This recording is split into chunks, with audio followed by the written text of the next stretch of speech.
Hello everyone, welcome to our channel Tech Thrust. इस video में हम देखेंगे एडिटोरियल करंट अफेयर का, जो कि मेरा आज का टॉपिक होगा 16वां वित्त आयोग। देखेंगे 16वां वित्त आयोग के बारे में क्या क्या बोला गया है। भारत सरकार ने भारत के राष्ट्रपति के मंजूरी से अनुच्छेद 280(1) के तहत 16वें वित्त आयोग का गठन किया। तो देखिए, आप इसमें अनुच्छेद को भी याद करेंगे क्योंकि ये कभी कभी एग्जाम में क्वेश्चन इसको देखने को मिलता है कि भारत सरकार ने भारत के राष्ट्रपति की मंजूरी से अनुच्छेद 280(1) के तहत, किसके तहत, तो 280(1) के तहत जो है 16वें वित्त आयोग का गठन किया। अब इसका देखेंगे अध्यक्ष, देखेंगे 16वें वित्त आयोग के अध्यक्ष देखेंगे डॉक्टर अरविंद पनगड़िया जो है नीति आयोग के प्रथम उपाध्यक्ष थे। डॉक्टर अरविंद पनगड़िया को बनाया गया है 16वें वित्त आयोग के अध्यक्ष बनाया गया है। सचिव हो जाएंगे ऋत्विक रंजनम पांडे जो हो जाएंगे सचिव हो जाएंगे। अन्य सदस्य देखेंगे अजय नारायण झा हो जाएंगे, सौम्या क्रांति घोष हो जाएंगे, एनजी जॉर्ज मैथ्यूस हो जाएंगे, मनोज पांडा हो जाएंगे, जो कि ये सभी अन्य सदस्य हो जाएंगे। सचिव हो जाएंगे ऋत्विक रंजनम पांडे जो हो जाएंगे, और अध्यक्ष जो हो जाएंगे आपका अरविंद पनगड़िया हो जाएंगे 16वें वित्त आयोग का अध्यक्ष। इसका कार्य क्षेत्र देखेंगे, वित्त आयोग का मुख्य कार्य जो होता है केंद्र एवं राज्य सरकार के वित्तीय स्थिति का मूल्यांकन करना होता है। तो देखिए, आप कभी कभी आपको एग्जाम में क्वेश्चन देखने को मिल सकता है, क्योंकि पॉलिटी से रिलेटेड है, तो ए वाले लाइन से आपको क्वेश्चन देखने को मिल सकता है। क्या मिल सकता है कि वित्त आयोग का मुख्य कार्य क्या है, तो उसमें दिया रहेगा कि केंद्र और राज्य सरकार के वित्तीय स्थिति का मूल्यांकन करना होता है। इसके अतिरिक्त जो है केंद्र एवं राज्य के बीच जो है करों के बंटवारे की सिफारिश करना और राज्य के बीच इन करों के वितरण को निर्धारित करने वाले सिद्धांत का निर्धारण किया जाता है। भारत के संचित निधि से राज्यों को सहायता अनुदान के नियंत्रण करने वाले सिद्धांतों का स्थापना करना होता है। आगे बात करते हैं, नेक्स्ट लाइन देखते हैं, नोट क्या बोला गया है।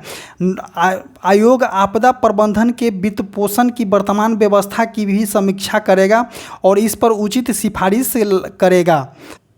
उचित जो है सिफारिश करेगा किसके लिए, तो आयोग आपदा प्रबंधन के वित्त पोषण की वर्तमान व्यवस्था की समीक्षा करेगा। जो आपदा प्रबंधन हो सकता है उसके ऊपर वर्तमान समीक्षा करेगा और उस पर उचित सिफारिश भी करेगा। 15वें वित्त आयोग के अध्यक्ष कौन थे, तो एन.के. सिंह जो थे। 15वें वित्त आयोग के अध्यक्ष जो थे एन.के. सिंह थे। इनकी अवधि जो है 2020 से लेकर के 2025-26 तक जो है इनका अभी तक सदस्य बताया गया है कि मतलब अभी तक 15वें वित्त आयोग का ही कार्यकाल चल रहा है। आगे बात करते हैं 16वें वित्त आयोग जो है 5 साल की अवधि 2026-27 से लेकर के 2030-31 के लिए गठित किया गया है। इसकी अवधि जो हो जाएगी 1 अप्रैल 2026 से शुरू होगी और इसे अपनी रिपोर्ट 31 अक्टूबर 2025 तक सौंपनी होगी। कब तक, तो 31 अक्टूबर 2025 तक जो है अपनी रिपोर्ट सौंपनी होगी।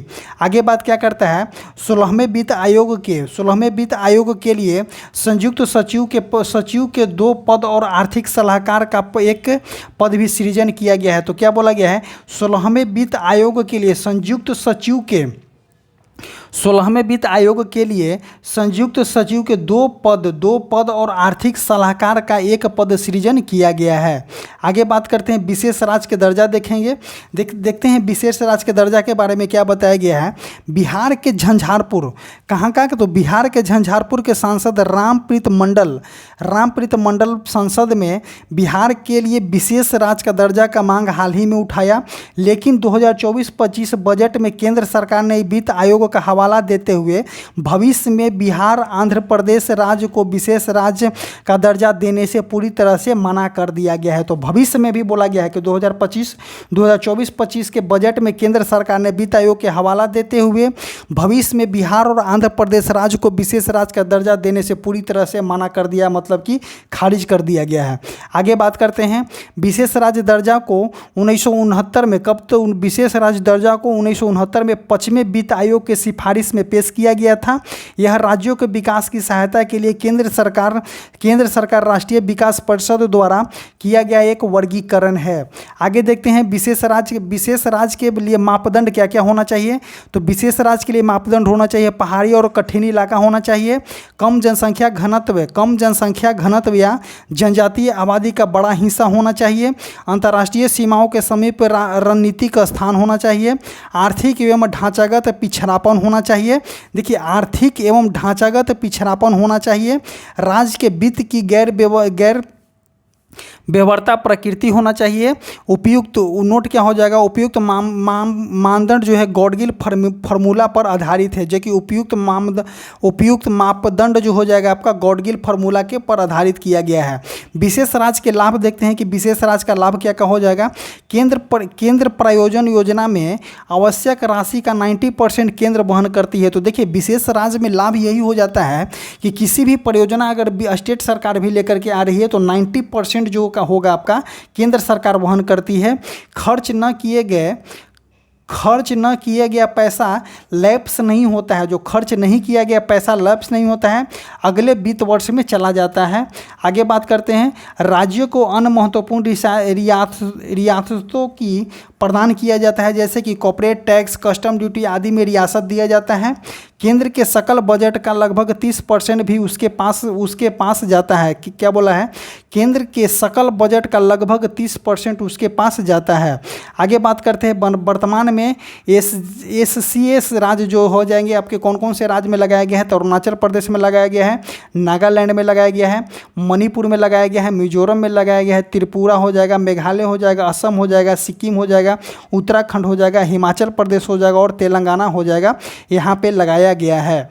आगे बात करते हैं, 14वें वित्त आयोग के सिफारिश के बाद विशेष राज्य का अस्तित्व समाप्त कर दिया गया है। तो देखिए, 14वें वित्त आयोग के सिफारिश के बाद में जो है विशेष राज्य के दर्जा के अस्तित्व को समाप्त कर दिया गया है।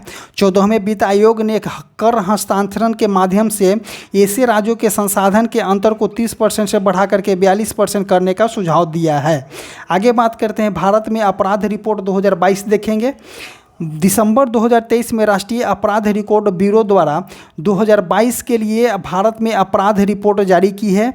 प्रति लाख जनसंख्या के आधार पर दर 2021 में 445.9 से घट करके 2022 में 422.2 हो गई है।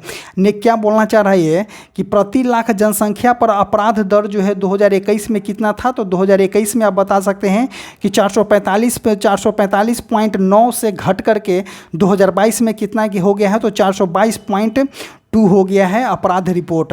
आगे बात करते हैं, 2022 के दौरान महिलाओं के खिलाफ अपराध में 4.45 लाख मामले दर्ज किए गए हैं। तो 2022 में कितने मामले दर्ज किए गए थे। तो 4.45 मामले जो है 2022 में दर्ज किए गए थे। 2022 में प्रति लाख महिला जनसंख्या पर अपराध जो था 66.4 थी।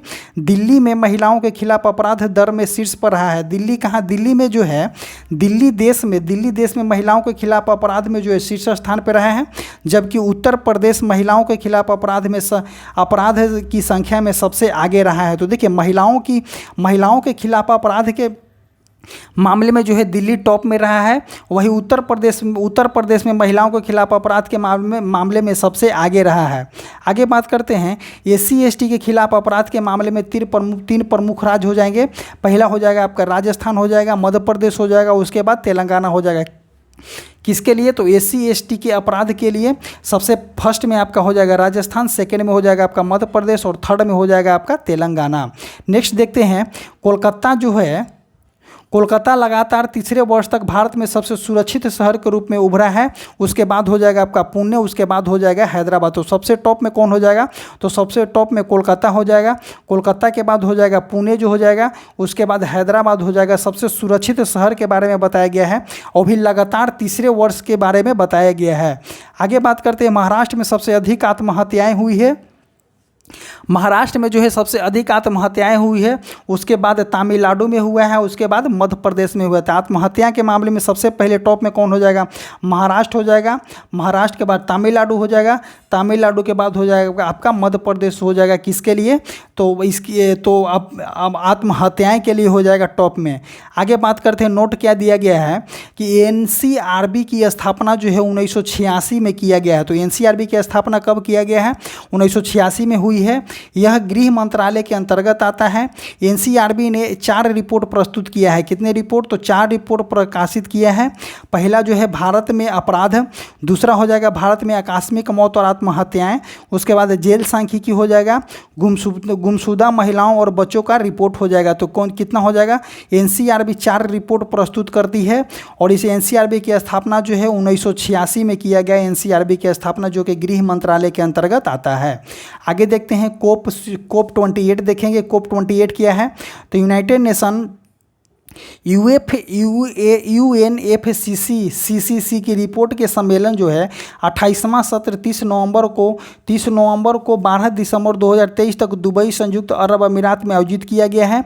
कोप 28 के 4 स्तंभ के अंतर्गत शामिल किया गया है। पहला स्तंभ हो जाएगा आपका एक उचित व्यवस्थित और न्याय संगत ऊर्जा परिवर्तन को तेजी से ट्रैक करना। 2030 तक दुनिया की स्थापित नवीकरणीय ऊर्जा उत्पादन क्षमता को 3 गुना कम करना और 11,000 गीगावाट तक करना है। 3 गुना कम कर करके कितना कर दिया गया? नवीकरणीय ऊर्जा उत्पादन क्षमता को 3 गुना कम से कम 11,000 मेगावाट करने की बात किया गया है। किसका? तो नवीकरणीय ऊर्जा का। आगे बात करते हैं, 2023 तक हर साल ऊर्जा दक्षता में सुधार की वैश्विक औसतन वार्षिक दर 2% से दुगनी होकर के 4% से अधिक हो जाएगी।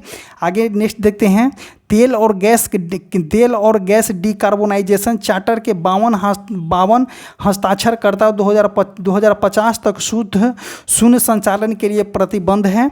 फ्रांस के नेतृत्व में कोल ट्रांजिशन एक्सेलरेटर लॉन्च किया गया है जो कोयले के स्वच्छ ऊर्जा में संक्रमण की सुविधा प्रदान करता है। तो देखिए किसका नेतृत्व में? फ्रांस के नेतृत्व में कोल ट्रांजिशन एक्सेलरेटर लॉन्च किया गया है। किसके रूप में? तो फ्रांस के नेतृत्व में जो है कोल ट्रांजिशन एक्सेलरेटर लॉन्च किया गया है जो कि कोयले से स्वच्छ ऊर्जा में संक्रमण की सुविधा प्रदान करेगा। दूसरा स्तंभ देखेंगे, जलवायु वित्त को ठीक करना है। हानि एवं क्षति लॉस देखेंगे, सीधे संचालन हो जाएगा। ग्लोबल कूलिंग प्रतिज्ञा 66 राष्ट्रीय हस्ताक्षरकर्ता 2050 तक शीतलन संबंधी उत्सर्जन में 68% की कमी के लिए प्रतिबद्ध है। हालांकि भारत इनमें शामिल नहीं हुआ है। तीसरा स्तंभ देखेंगे, लोगों जीवन और आजीविका पर ध्यान केंद्रित करना हो जाएगा। सतत कृषि लचीला खाद्य प्रणाली जलवायु कार्रवाई पर संयुक्त अरब अमीरात घोषणा का शुभारंभ किया जाएगा। जलवायु कार्रवाई के लिए गठबंधन for high ambition multi level partnership launch किया गया है। आगे देखेंगे, चौथा स्तंभ देखेंगे कि हर चीज़ को पूर्ण समावेशी के लिए रेखांकित करना है। युवा जलवायु चैंपियन की नियुक्ति करना है। COP 28 gender responsibility just transition and climate action partnership की गई है। जलवायु कार्रवाई पहल के लिए खेलों का रणनीति की प्रस्तुति किया गया है। आगे देखते हैं, नोट COP 28 जलवायु शिखर सम्मेलन के बारे में देखेंगे। COP 28 जलवायु शिखर सम्मेलन में जलवायु परिवर्तन के प्रभाव से लड़ने में मदद करने के लिए कमजोर देश के लिए नुकसान और क्षति कोष को मंजूरी दी गई है। इस कोष में UAE ने $100 मिलियन, यूरोपीय संघ ने $275 मिलियन, USA ने $117.5 मिलियन एवं जापान ने $10 मिलियन योगदान देने का वादा किया है। इस प्रबंध में विश्व बैंक का द्वारा किया जाएगा। आगे देखते हैं, COP 28 के दौरान प्रधानमंत्री नरेंद्र मोदी अपने संबोधन में COP 33 शिखर सम्मेलन का आयोजन भारत में कराने का प्रस्ताव किया गया है। तो COP 28 के सम्मेलन में प्रधानमंत्री नरेंद्र मोदी में COP 33 शिखर सम्मेलन का प्रावधान जो है इंडिया में कराने की बात किया गया है। नरेंद्र मोदी ने दुबई में COP 28 world climate action summit में स्वीडन के PM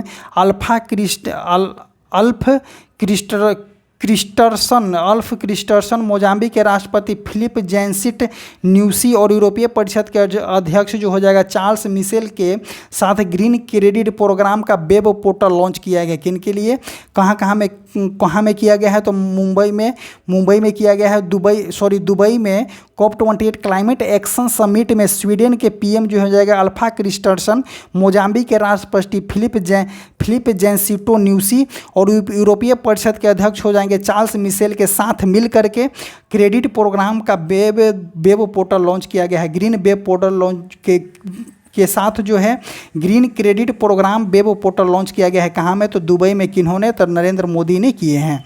आगे बात करते हैं पीएम जनमन योजना। प्रधानमंत्री जनजातीय आदिवासी न्याय माह अभियान 15 नवंबर 2023 को जनजातीय गौरव दिवस के रूप में शुरू किया है। यह योजना जो है 9 मंत्रालय के माध्यम से 11 महत्वपूर्ण कार्य पर ध्यान केंद्रित करता है। अवधि हो जाएगा आपका 2023-24 से लेकर के 2025-26 तक हो जाएगा। कुल परिव्यय राशि की बात करते हैं तो 24,104 करोड़ हो जाएगा। यही उसका उद्देश्य देखेंगे। उद्देश्य क्या है, विशेष रूप से कमजोर जनजातीय समूह की सामाजिक आर्थिक स्थितियों को सुधार करना हो जाएगा। इस योजना पर केंद्रित है। पक्के मकान का प्रावधान किया गया है। मोबाइल टावरों की स्थापना किया जाएगा। पाइप से जल आपूर्ति किया जाएगा। बहुउद्देशीय केंद्रों का निर्माण किया जाएगा। संपर्क सड़कें हो जाएगी। दवा के साथ मोबाइल मेडिकल इकाई हो जाएगा। छात्रावासों का निर्माण, व्यावसायिक शिक्षा एवं कौशल को बढ़ावा देना हो जाएगा।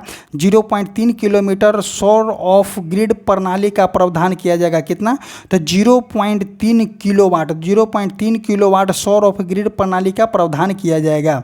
आगे बात करते हैं वन संरक्षण अधिनियम 2023। वन संरक्षण संशोधन अधिनियम 2023 देखेंगे कि इसमें क्या क्या टॉपिक दिया गया है। वन संरक्षण अधिनियम देखेंगे।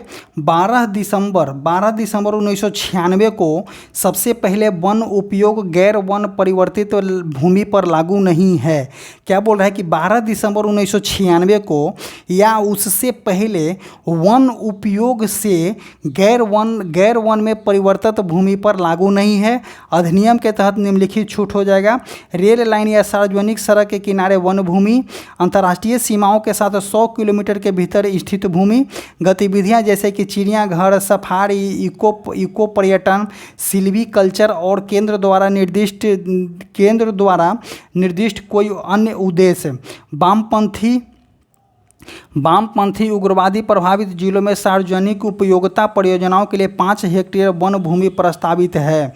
इस अधिनियम वन संरक्षण अधिनियम 1980 का संशोधन किया गया है। तो वन संरक्षण अधिनियम 1980 को जो है संशोधित किया गया है।